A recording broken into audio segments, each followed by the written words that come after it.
या चक्षुरुन्मीलितं येन तस्मै श्रीगुरुवे नमः।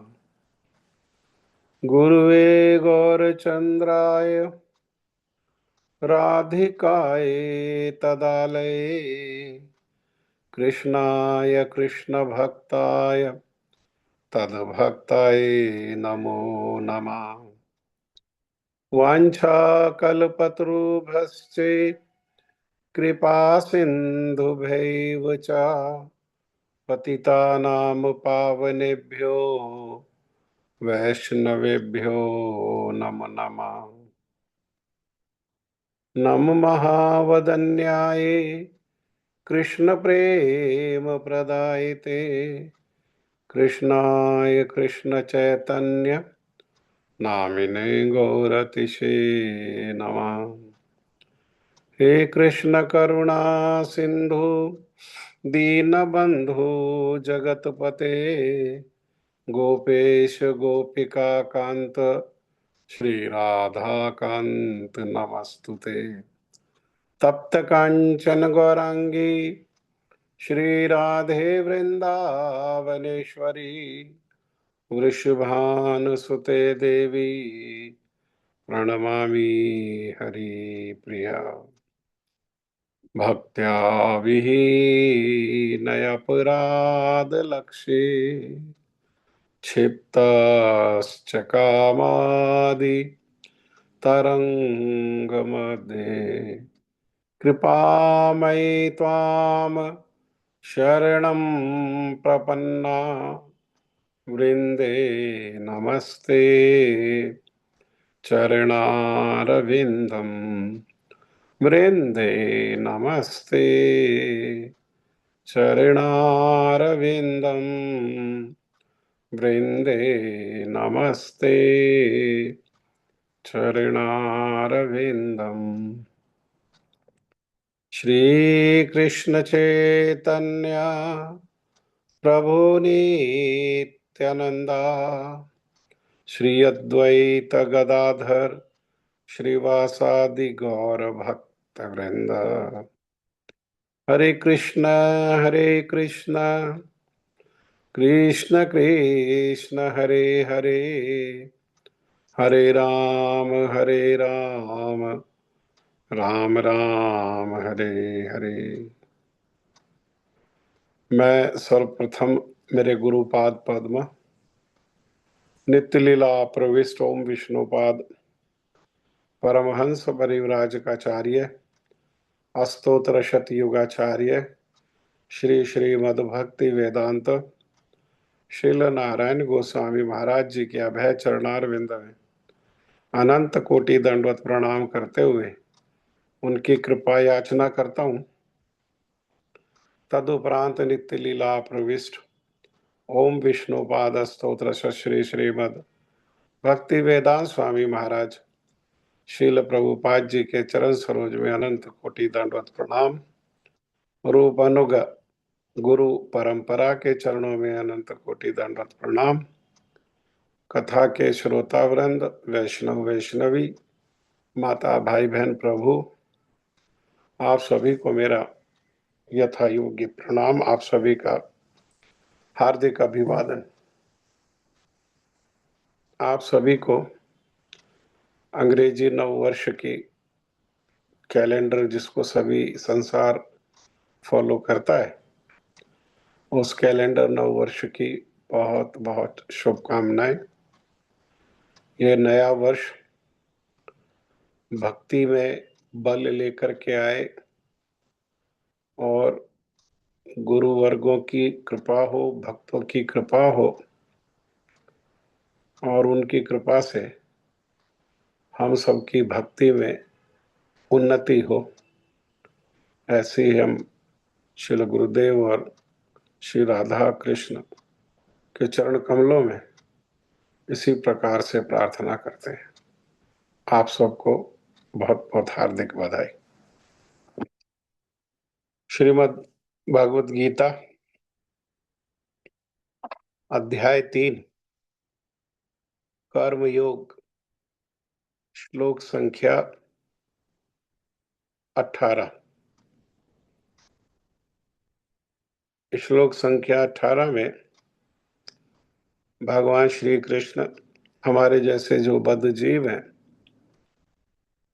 उन पर कृपा करते हुए अर्जुन के माध्यम से हमें उपदेश दे रहे हैं और उपदेश देते हुए कह रहे हैं। श्री भगवान उवाच नाएव तस्य कृते नार्थो न अकर्तेन इह कश्चन न चास्य सर्वभूतेषु कश्चिद् अर्थव्यपाश्रय नाएव तस्य कृते नर्थो न कृतेन इह कश्चन न चास्य सर्वभूतेषु कश्चित् अर्थव्यपाश्रय।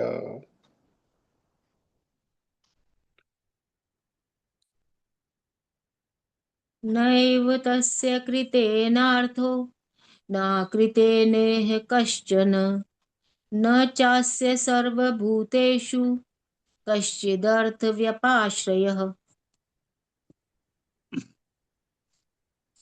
हरे कृष्णा प्रभु जी, दंडवत प्रणाम। हरे कृष्णा, दंडवत। न एव तस्य कृतेनार्थो न कृतेन कश्चन न चास्य सर्वभूतेषु कश्चित् अर्थव्यपाश्रयः। नैव तस्य कृतेनार्थो न अकृतेन इह कश्चन न चास्य सर्वभूतेषु कश्चिद् अर्थव्यपाश्रयः। न एव तस्य कृतेनार्थो न कृतेनेह कश्चन न चास्य सर्वभूतेषु कश्चिद् अर्थव्यपाश्रयः।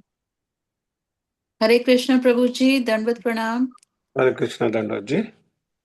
न एव तस्य कृतेनार्थो न कृतेन इह कश्चन न चास्य सर्वभूतेषु कश्चित् अर्थव्यपाश्रयः। न एव तस्य कृतेन अर्थो न कृतेन इह कश्चन न च अस्य सर्वभूतेषु कश्चित् अर्थवपाश्रयः।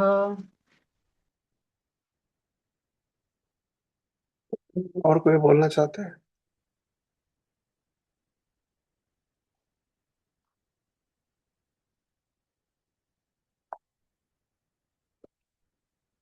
नाएव तस्य,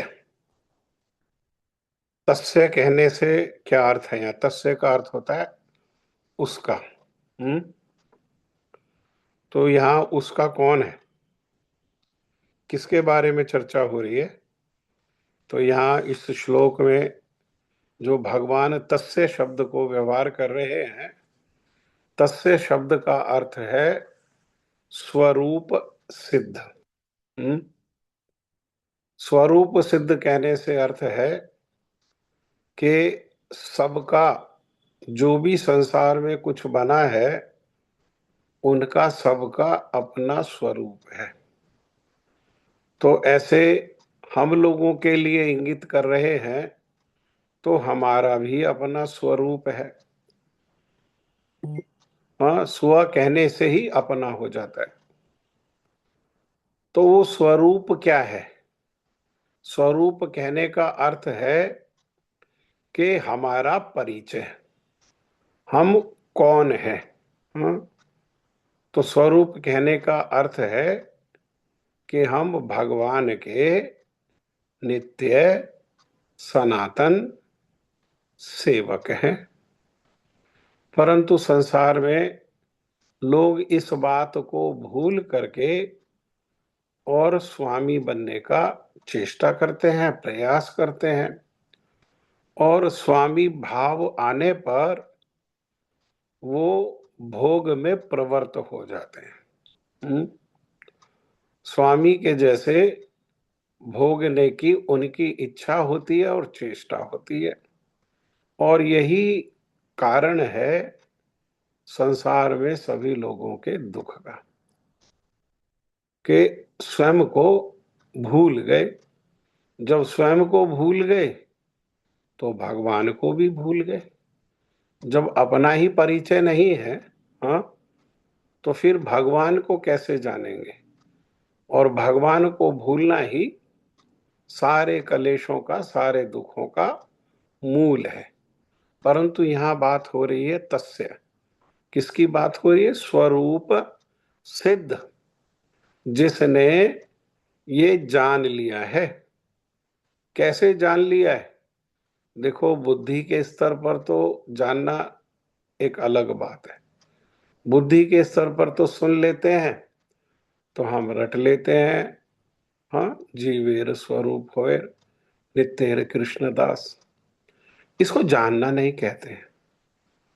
जानने का अर्थ है आचरण में आना, हाँ, कि आचरण में आ गया, बिल्कुल उसको इसी रूप में स्वीकार कर लिया कि मेरे एकमात्र जो स्वामी हैं वे भगवान हैं और मैं उनका नित्य सनातन सेवक हूं, और मेरा जो भी कर्तव्य है वो एकमात्र मेरे स्वामी, जैसे सेवक है तो सेवक का कर्तव्य क्या है? सेवक का एकमात्र कर्तव्य है अपने स्वामी की सेवा, हाँ?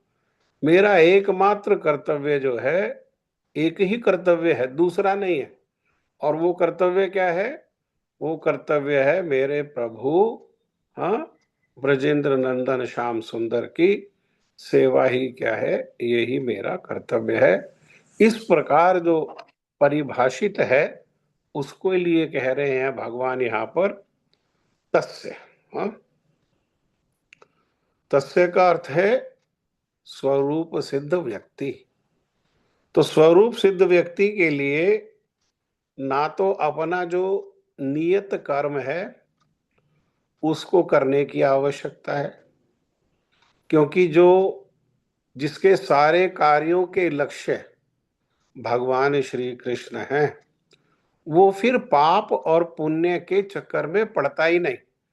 और जिनके सारे कार्य के लक्ष्य भगवान होते हैं, भगवान की प्रीति प्रसन्नता के उद्देश्य से सारे कार्य किए जाते हैं, तो वो कुछ करें तो उसको करने से पुण्य नहीं होता, और कुछ नहीं करें तो उसको नहीं करने से पाप नहीं होता। उनकी जितनी भी क्रियाएं हैं, उन क्रियाओं का परिणाम पाप या पुण्य ना होकर के उनका परिणाम क्या होता है? उनका परिणाम भक्ति होती है। उनका भक्ति कहने का अर्थ क्या है? उनका परिणाम जो है वो प्रेम होता है। इसलिए नियत कर्मों को करने से पुण्य अर्जन होता है, तो उन्हें वो पुण्य अर्जन नहीं करते, उन्हें पुण्य अर्जन करने की आवश्यकता नहीं है, इसीलिए उनको नियत कार्य करने की आवश्यकता नहीं रह जाती, और ना पाप लगता उनको। और ऐसा नियत कार्य नहीं करें, अगर साधारण व्यक्ति है जो स्वरूप सिद्ध नहीं है और जो इस प्रकार से भगवान को केंद्र में रख कर के सारी क्रियाओं के लक्ष्य भगवान को जिसने नहीं बनाया है, उसके लिए फिर क्या है? उसके लिए फिर पाप और पुण्य की अवस्था है, और पाप और पुण्य में से पुण्य श्रेष्ठ है। तो इसलिए उसको क्या करना है? उसको फिर जो वेद के अनुसार नियत कर्म है उसको करना है, और वेद के अनुसार जो नियत कर्म नहीं है उनको नहीं करना है, हाँ? अगर वो वेद के अनुसार नियत कार्य जो है उनको करेगा तो उसे पुण्य मिलेगा, और वेद के अनुसार जो नियत कार्य नहीं है उनको नहीं करेगा तो पुण्य मिलेगा। और दूसरी ओर वेद के अनुसार जो नियत कार्य हैं उनको नहीं करेगा तो पाप मिलेगा, और जो नहीं करने के योग्य हैं उनको करेगा तो भी क्या है? पाप मिलेगा, हाँ? तो अब एक तो ये अवस्था हो गई स्वरूप सिद्ध, और एक हो गई साधारण अवस्था। लेकिन कई लोगों की जो है इसके बीच अधिकतर जो है इसके बीच की अवस्था हो जाती है अधकचरी अवस्था। हाँ, अधकचरी अवस्था। वो क्या करते हैं?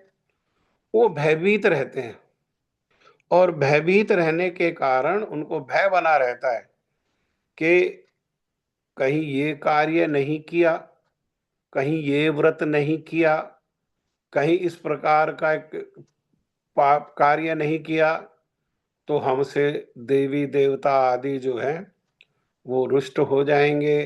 रुष्ट होने पर हमें जो अभी सुविधा मिली हुई है वो सुविधा को छीन लेंगे। ये बीच की अवस्था है। इसलिए वो क्या करते हैं? इसलिए जैसे अधिकतर अवस्था है, उस अवस्था के अनुसार वो भगवान की ओर भी भागते हैं, अन्य अन्य जो है स्थान, अन्य अन्य देवी देवताओं की ओर भी भागते हैं। ऐसे लोगों को तस्य नहीं कहा। यहाँ पर जो तस्य कहने का अर्थ है, उनमें ऐसे लोग भी नहीं है। तस्य कहने का अर्थ है स्वरूप सिद्ध, जिसने अपने स्वरूप को सिद्ध कर लिया है। जैसे चावल है, और अभी अभी चूल्हा के ऊपर चावल को रखा है पानी को मिला करके, तो वो सिद्ध नहीं हुआ। सिद्ध कब होगा? सिद्ध होगा आंच से पानी उबलते उबलते उबलते, और फिर चावल ही उबल जाएगा। हाँ, चावल ही उबल जाएगा, और चावल की कठोरता जो है वो खत्म हो जाएगी, और पानी उस चावल में प्रवेश कर जाएगा। हाँ, पानी क्या करेगा? वो चावल में प्रवेश कर जाएगा। ऐसा जो चावल है उस चावल को कहते हैं सिद्ध। इसी प्रकार से ऐसी जो अवस्था है स्वामी के प्रति सेवक की, उस सेवा में ही जो रच पच गया, जैसे चावल पानी में ही रचा पचा है, और उसमें रचते पचते वो बस सेवक ही हो गया। किसका? संसार का नहीं, भगवान का ही सेवक हो गया। उस अवस्था को कहा गया है सिद्ध। सिद्ध अवस्था, आचरण युक्त। वैसा ही आचरण है, वैसा ही विचार है, और वैसा ही आचरण है। ऐसा नहीं। अधिकतर लोग कैसे हैं? अधिकतर लोग हैं गंगा गए तो गंगादास, और यमुना गए तो यमुनादास। ऐसा नहीं। तो फिर वो भगवान श्री कृष्ण को छोड़ करके अन्य अन्य जो देवी देवता आदि हैं उनके प्रति कैसा उनका व्यवहार रहता है? उनके प्रति उनका सम्मान का व्यवहार रहता है, और वे जानते हैं कि ये सभी भगवान के सेवक हैं, और ये सब भगवान के ही अंग हैं। भगवान को देने पर इन सब को स्वतः ही प्राप्त हो जाता है। भगवान को देने पर इन सब को अलग से देने की आवश्यकता नहीं है, और ऐसा ही आचरण है। ये है सिद्ध। न आधा इधर, न चौथाई उधर, न 10% उधर, न 5% उधर, उसको सिद्ध नहीं कहा गया। उसके लिए यहाँ पर भगवान तस्य शब्द को व्यवहार नहीं कर रहे हैं। नहीं कर रहे। तो और ऐसा जो स्वरूप सिद्धि व्यक्ति है उसे अन्य किसी जीव पर निर्भर रहने की आवश्यकता नहीं रह जाती, क्योंकि जो भगवान के शरणागत है उसको अन्य किसी स्थान में शरण लेने की आवश्यकता नहीं है। भगवान सब प्रकार से समर्थवान है, भगवान सब प्रकार से दयालु हैं। एक एक को शरण लेने पर भगवान स्वयं भगवत गीता में कहते हैं कि जो एक मेरी ही शरण लेता है उसको पालन और उसकी रक्षा मेरा अपना दायित्व है, मैं खुद वहन करता हूँ। हाँ, जो उसके पास है उसकी मैं रक्षा करता हूँ, और जो उसके पास नहीं है वो मैं उसको लाके दे देता हूँ। हाँ, सारा संसार इसी कार्य में तो जुटा हुआ है कि जो उनको मिला हुआ है अपने कर्म फल के अनुसार उसकी रक्षा कर रहे हैं, और हृदय में कामनाएं हैं, उन कामनाओं की पूर्ति के लिए कभी इधर कभी उधर, कभी यहाँ कभी वहां, वो कामनाएं जो हैं उनको वो बैठने नहीं देती हैं, शांत नहीं रहने देती हैं, और उन कामनाओं की पूर्ति के लिए कभी इसके पास जाते हैं, कभी उसके पास जाते हैं, कभी इसके पास जाते हैं, और कभी उसके पास जाते हैं, है ना। और सभी को जाकर के झूठ बोल देते हैं, सभी को जाकर के कह देते हैं तेरा तन मन धन सब कुछ तेरा, तेरा तुझको अर्पण क्या लागे मेरा। नहीं, ये तन और मन और ये धन और जो कुछ भी हमारे पास है, इस तन से संबंधित परिवार, परिवार के सदस्य, समाज, मान, हाँ, सम्मान, जो भी कुछ हमारे पास है, उस सब के स्वामी अंततः कौन है? भगवान श्री कृष्ण है। इसलिए एकमात्र कर्तव्य है। तो ऐसा स्वरूप सिद्ध व्यक्ति, उसको ना पाप के लिए कोई चेष्टा करने की आवश्यकता है, इसलिए वो करता है तो उसको पुण्य नहीं लगता, और नहीं करता है तो उसको पाप नहीं लगता। संसार के लोग हैं, वे करेंगे तो उनको पुण्य मिलेगा, पुण्य के फल स्वरूप सुख मिलेगा, और जो नहीं करेंगे तो उनको पाप मिलेगा, और पाप के फल स्वरूप उनको दुख मिलेगा। और ये पाप और पुण्य को भोगते भोगते भोगते उनको क्या करना होगा? उनको अनेकों अनेक जन्म लेने पड़ेंगे, बार बार जन्म और बार बार मृत्यु, और बार बार जन्म और मृत्यु के बीच में बार बार बुढ़ापा और बार बार रोग। हाँ, इस प्रकार से वो जो साइकिल है, विशिष्ट साइकिल, वो उस चक्र में फंस जाएंगे, और उस चक्र से निकलने का कोई उपाय नहीं है, और सुख की भी प्राप्ति नहीं होने वाली इस मार्ग में चल करके।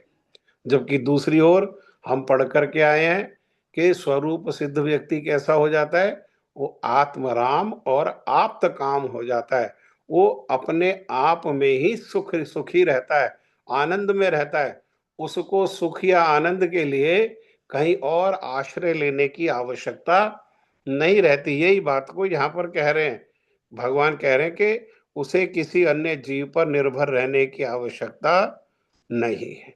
स्वरूप सिद्ध व्यक्ति, जो भक्ति वेदांत स्वामी महाराज श्रील प्रभुपाद जी अपना तात्पर्य में कह रहे हैं, तो बता रहे कि स्वरूप सिद्ध व्यक्ति को भगवान के अतिरिक्त हाँ कुछ भी करना नहीं होता।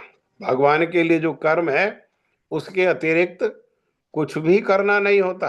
हाँ, लेकिन ये जो भक्ति है, इसको कोई ऐसा नहीं समझ ले कि ये निष्क्रियता है, केवल मन की चीज है। हाँ, केवल मन की चीज है। हाँ, मन को भी लगाना है, और ये इंद्रियों से जो क्रिया होती है उन इंद्रियों को भी लगाना है। हाँ, निष्क्रियता नहीं है कि बैठ गए, अब क्या है, केवल अपने मन को लगाने में लगे हुए, तो लगेगा नहीं। जब तक हम नहीं लगेंगे, हमारी इंद्रियां नहीं लगेंगी, तब तक मन नहीं लगेगा।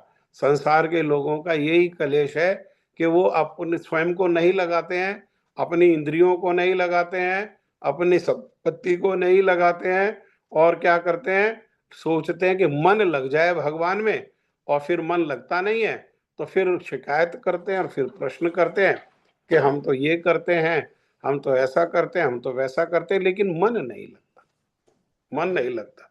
जब तक हम स्वयं को नहीं लगाएंगे, और जब तक हम जो है अपनी इंद्रियों को नहीं लगाएंगे, तब तक जो मन है वो भगवान में लगने वाला नहीं है। इसलिए क्या है, ये क्रियाशीलता है। कई लोग जो है, आजकल फैशन चला है, नया फैशन चला है कि किसी का शरीर छूट जाता है तो उसको जो है व्हाट्सएप पे या कहीं और मैसेज में, कम्युनिकेशन के बहुत सारे जो प्लेटफॉर्म्स हैं उनमें लिख देते हैं rest in peace, rest in peace.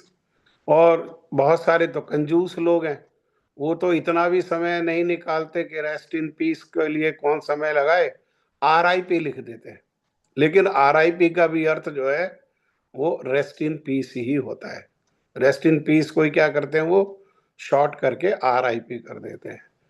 तो ये जो रेस्ट इन पीस है, इसके लिए सनातन धर्म में कोई स्थान नहीं है। हाँ, आत्मा एक शरीर को छोड़ती है, जब तक उस शरीर में रहती है तब तक क्रिया होती है उस शरीर में, और जब उस शरीर को छोड़ देती है तो दूसरा शरीर ग्रहण कर लेती है और फिर से क्रिया प्रारंभ हो जाती है। पीस के लिए कोई स्कोप नहीं है। हाँ, रेस्ट इन पीस के तो उनके लिए है कि भाई वो लोग रेस्ट करें। हाँ, रेस्ट करें, कौन लोग रेस्ट करें? जो लोग कहते हैं कि भाई अभी हम कब्र में पड़े रहेंगे और फिर जो है प्रलय होगी, तो प्रलय के समय जो है हम लोग कब्र से उठ करके खड़े हो जाएंगे, तो वो लोग रेस्ट करें। कब तक? जब तक प्रलय नहीं होती है। हाँ, प्रलय के समय उठकर खड़े हो जाएंगे, तो प्रलय नहीं होती है तो तब तक क्या करेंगे? तो प्रलय के लिए इंतजार करना पड़ेगा। तो तब तक क्या करें? तब तक वो रेस्ट करें?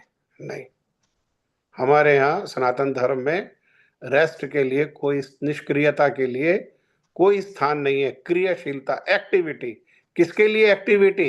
एक्टिविटी के केंद्र भगवान हो, ये सौभाग्य है।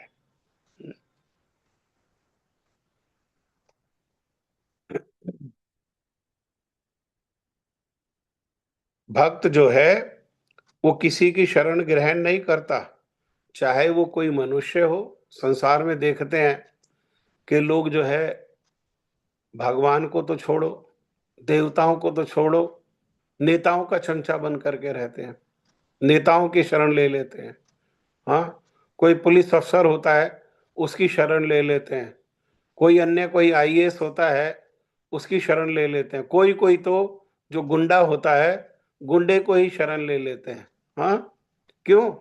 क्योंकि स्वतंत्र हम रह नहीं सकते, हमारा स्वरूप स्वतंत्र नहीं है, हमें आश्रय लेना ही लेना है। हाँ, तो आश्रय किसका?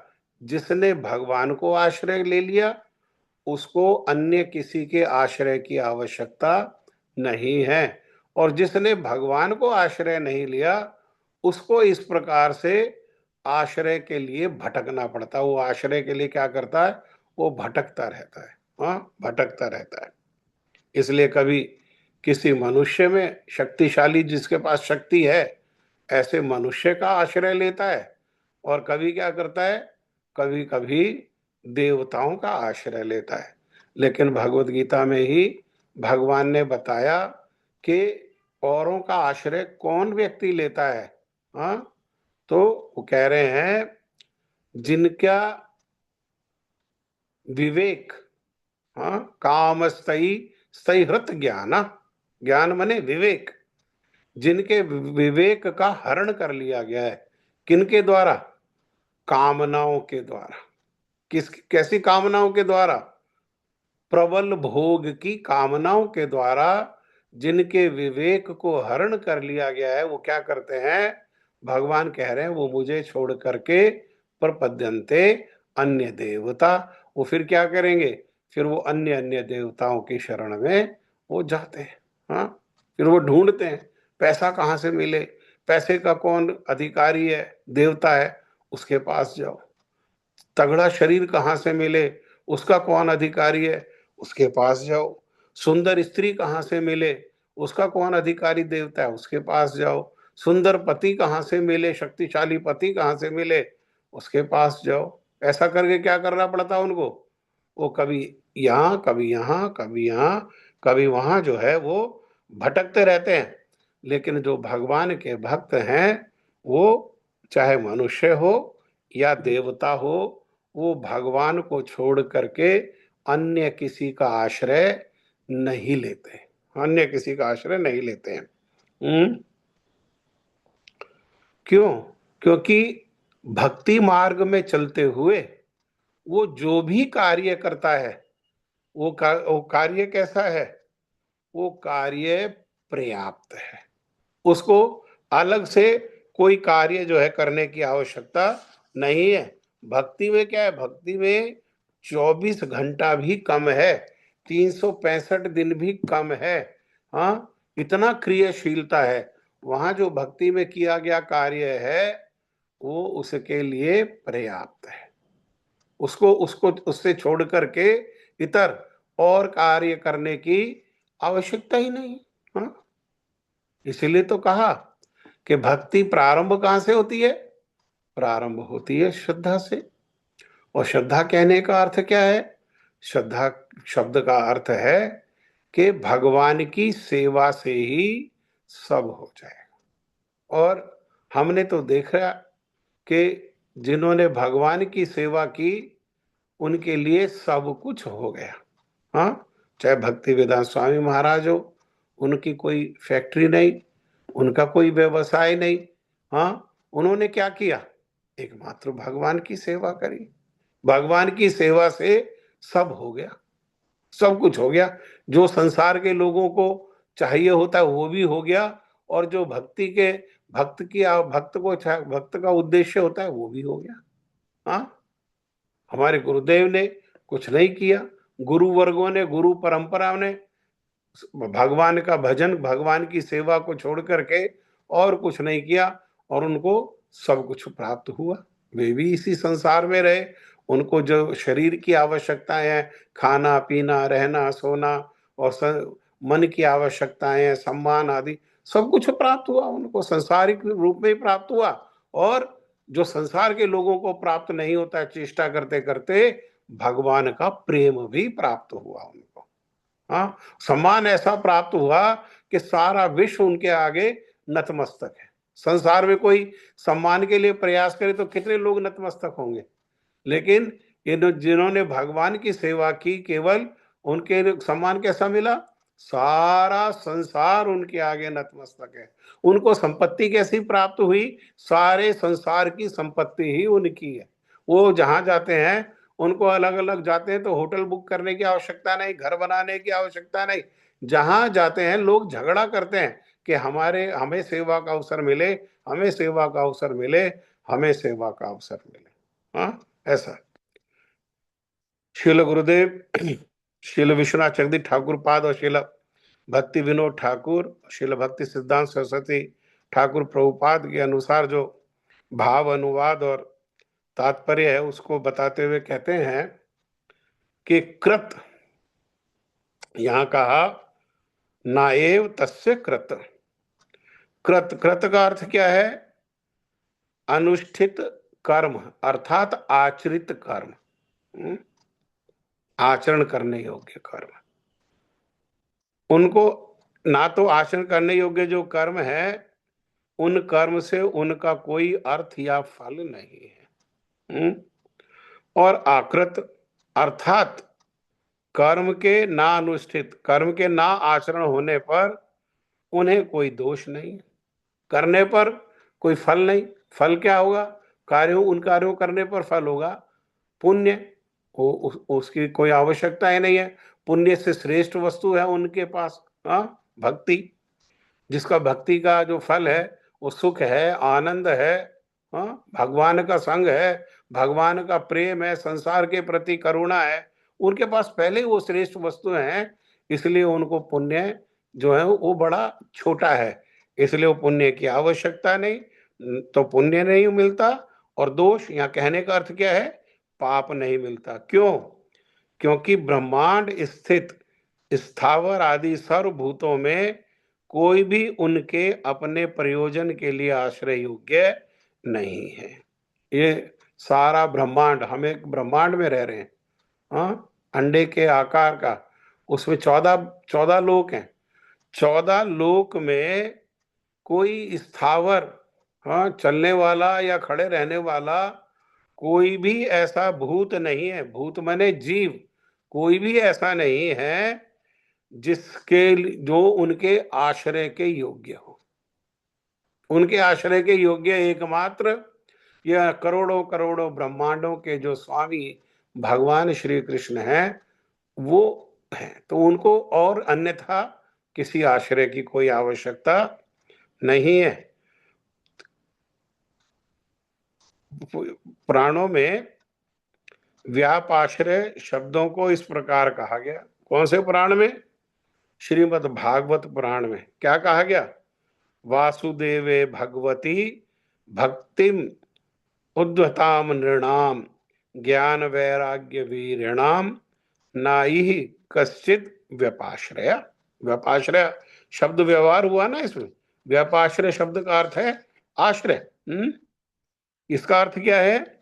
इसका अर्थ है भगवान वासुदेव। भगवान वासुदेव, वसुदेव का बेटा कृष्ण के प्रति भक्ति युक्त व्यक्ति के लिए ना ज्ञान की आवश्यकता है, ना वैराग्य की आवश्यकता है, ना बल की, वीर्यादि मतलब बल की आवश्यकता है। कुछ भी उनके लिए आश्रय लेने योग्य नहीं है। ना वो ज्ञान में आश्रय लेते हैं, ना वैराग्य में आश्रय लेते हैं, और ना बल में आश्रय लेते हैं। क्यों? क्योंकि ज्ञान और वैराग्य भक्ति के पुत्र हैं। हृदय में भक्ति होने से ज्ञान और वैराग्य स्वतः हृदय में आ जाते हैं। भक्ति के फॉलोअर्स हैं ज्ञान और वैराग्य। जहां भक्ति होगी वहां ज्ञान और वैराग्य होगा, परंतु ज्ञान को आश्रय करें जरूरी नहीं भक्ति होगी, वैराग्य को आश्रय करें जरूरी नहीं भक्ति होगी। भक्ति को आश्रय करने पर ज्ञान और वैराग्य जो है उनके पीछे पीछे चलते हैं। हमने भागवत की जो महिमा है उसकी कथा में भी सुना कि भक्ति जो है वो वृंदावन में नारद जी को मिली। और भक्ति कैसी है? भक्ति तो युवा है और उसके पास ही दो बूढ़े लेटे हुए हैं। हाँ, वो कौन है? उनमें से एक ज्ञान है और एक वैराग्य है। और वो ज्ञान और वैराग्य कौन है? वो ज्ञान और वैराग्य भक्ति ने स्वयं परिचय कराया कि मैं इनकी मां हूं और ये मेरे लड़के हैं। हाँ, अर्थात ज्ञान और वैराग्य का जन्म किससे होता है? भक्ति से। जैसे पुत्रों का जन्म मां से होता है, ऐसे भक्ति मां है और ज्ञान और वैराग्य पुत्र हैं। तो पुत्र किससे होते हैं? मां से, अर्थात भक्ति से ज्ञान और वैराग्य जो है वो स्वतः आ जाते हैं। और भी कहा यद उपाश्रय आश्रय शुद्धयंती, अर्थात श्री भगवान के आश्रित जनों के चरण आश्रय मात्र से ही जीव शुद्धि लाभ करते हैं। अरे भगवान के तो है ही, अगर कोई भगवान के चरणों का आश्रय ना ले, जिन्होंने भगवान के चरणों का आश्रय लिया है उनका भी अगर वो आश्रय ले ले, हाँ, और सीधा भगवान को चरणों को आश्रय नहीं लिया जा सकता। उपाय भी क्या है भगवान के चरणों को आश्रय करने के लिए?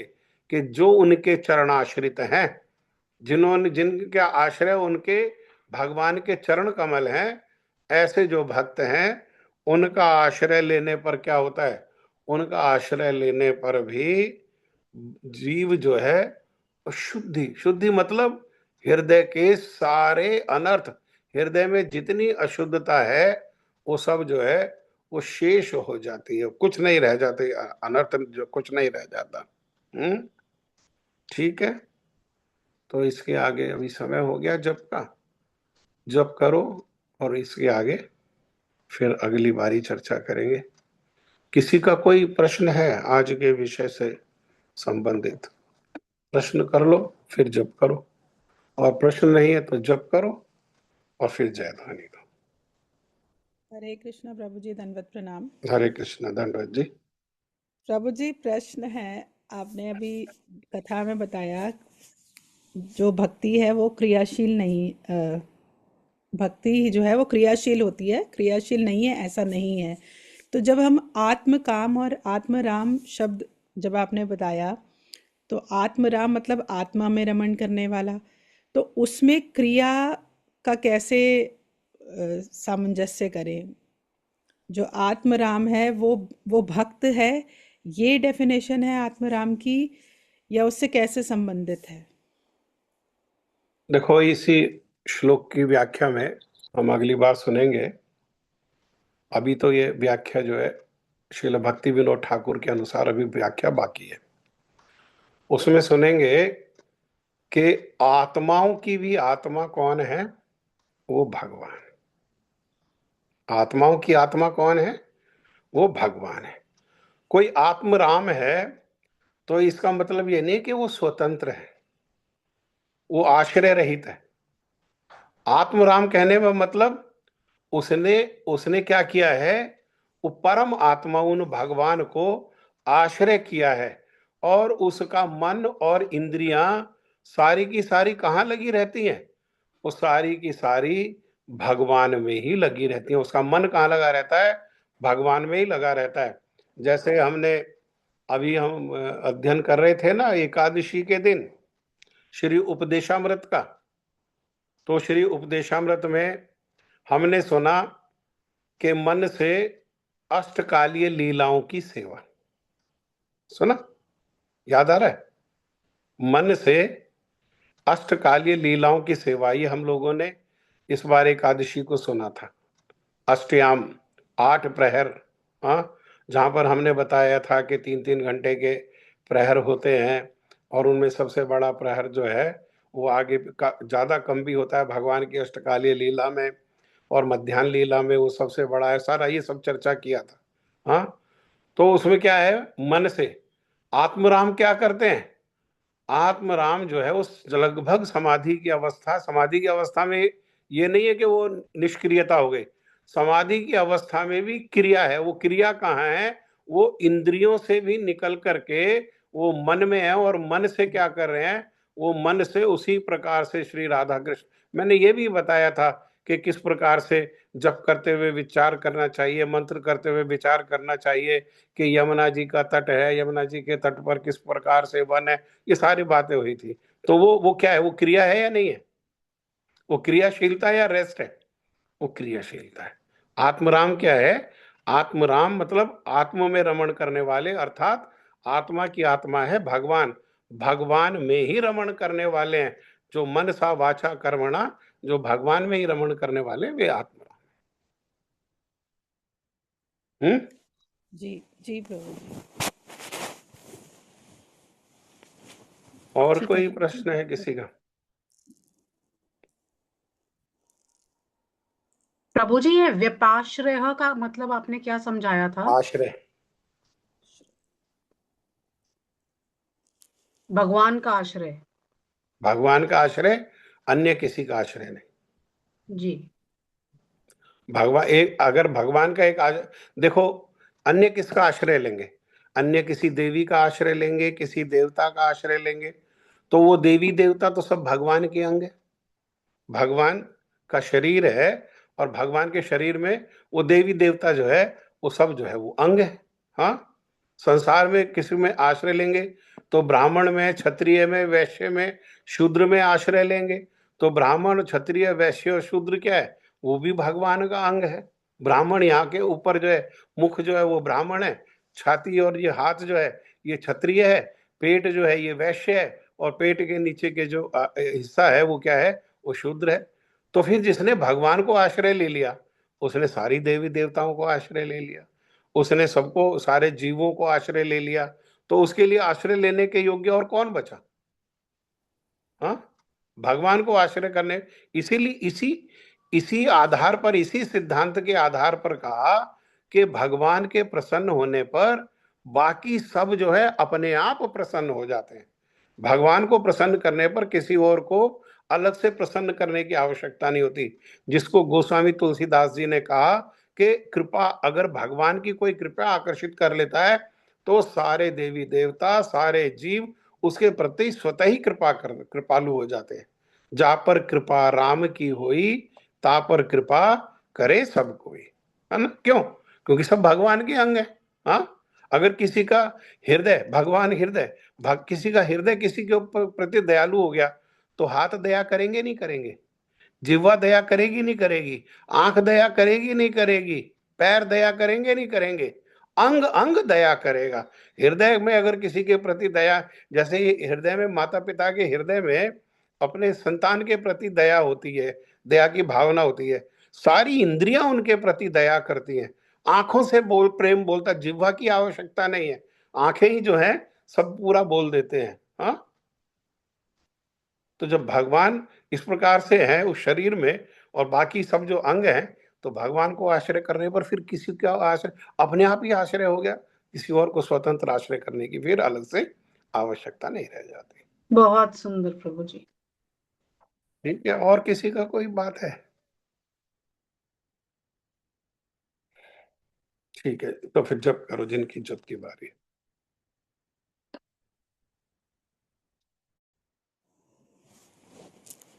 नमा ओम विष्णुपादाय श्री राधिकाय प्रियात्मने श्री श्रीमते भक्ति वेदांत नारायण गोस्वामी इति नामिने। नमा ओम विष्णुपादाय कृष्ण पृष्ठाय भूतले श्रीमते भक्ति वेदांत स्वामी इति नामिने। नमस्ते सरस्वती देवे गौरवाणी प्रचारिणे निर्विशेषे शून्यवादी पाश्चात्य। है ना? और एक समय उसके मुख में अपना बच्चा होता है, उसी मुख में चूहे के लिए भय और चूहे का काल, और उसी मुख में बालक होने पर, अपना बच्चा होने पर अभय, और कैसा? सबसे ज्यादा सुरक्षित। तो दोनों में भेद क्या है?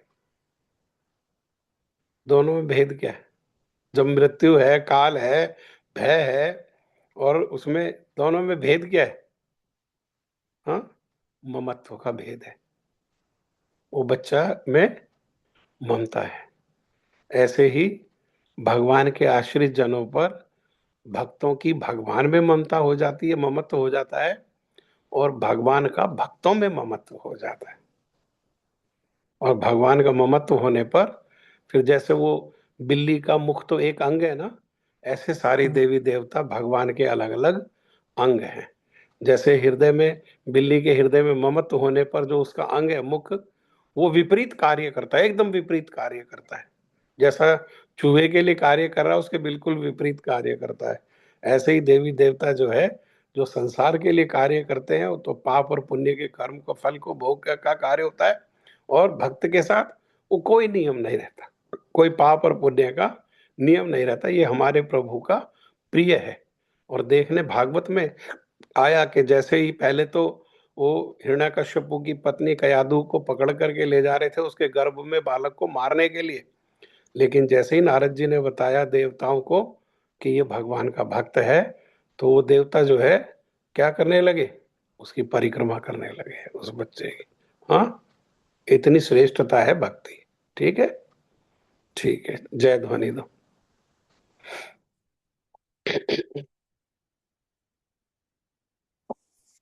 हरे कृष्णा प्रभु जी, दंडवत प्रणाम। धन्यवाद जी। प्रभु जी, जहाँ गलत होंगे बता। आप पहले क्यों कह रही हो? बस कृष्ण कहना है, नहीं किशन प्रभु जी, नहीं कहना। अच्छी बात है ना, अच्छी बात है, इसमें वो नहीं, नहीं बस है। आपको ये ध्यान रखना कि कृष्ण कहना, किशन नहीं कहना। हाँ जी, हाँ, कोई वो थोड़ा है, मैं अच्छी बात है कि आप, क्योंकि नहीं, अब आपने उस दिन का बोला हुआ है, तो मैं वैसे भी मतलब जब आप ध्यान बहुत आता है अच्छे तो हो। मैं कृष्ण कृष्ण।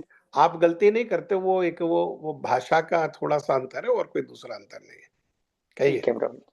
कहिए। श्री श्री गुरु गौरांगन देव का बिहारी जी की जय। ओम विष्णुपाद श्रीमा श्री भक्ति वेदांत श्री श्री गोस्वामी गुरुदेव महाराज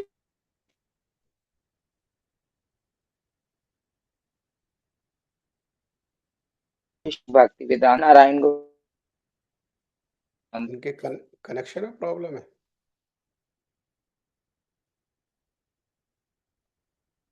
प्रविष्ट अष्टलक्ष्मी